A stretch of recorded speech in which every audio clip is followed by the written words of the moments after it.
Bonjour et bienvenue dans votre nouveau rendez-vous avec l'actualité de ce mardi. Voici certains des titres. Il était poursuivi pour avoir révélé plus de 700 000 documents confidentiels.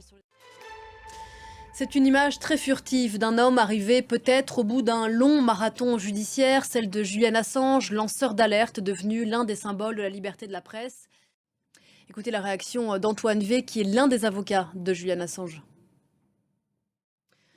Cette information importante à présent en Israël, la Cour suprême vient d'ordonner la conscription des étudiants ultra-orthodoxes qui étaient jusqu'ici exemptés, sujet hautement sensible dans la société israélienne et au sein du gouvernement de coalition, sujet qui pourrait même causer la chute de ce gouvernement composé en grande partie par l'extrême droite israélienne opposée à sa conscription. On y reviendra. Aux États-Unis, le camp de Joe Biden se déchire autour de la guerre à Gaza. L'aile la plus à gauche du Parti démocrate veut un cessez-le-feu immédiat et durable, alors que les modérés continuent de soutenir Benyamin Netanyahou comme le président américain. Une élection qui a lieu dans quelques heures dans l'État de New York reflète ces divisions. Deux candidats démocrates se disputent l'investiture de leur parti pour un siège au Congrès.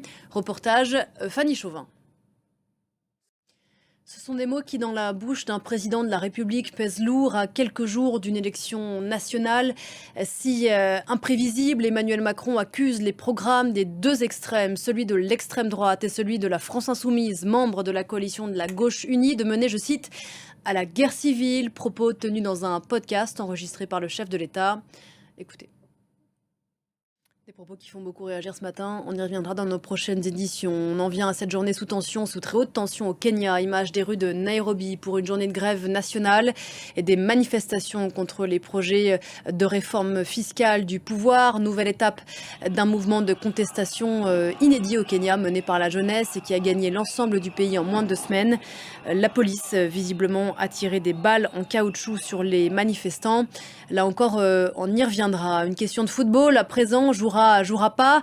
Interrogation qui anime les amateurs de foot tricolore à quelques heures du match France-Pologne à l'Euro. Et parlons en continu juste après ça.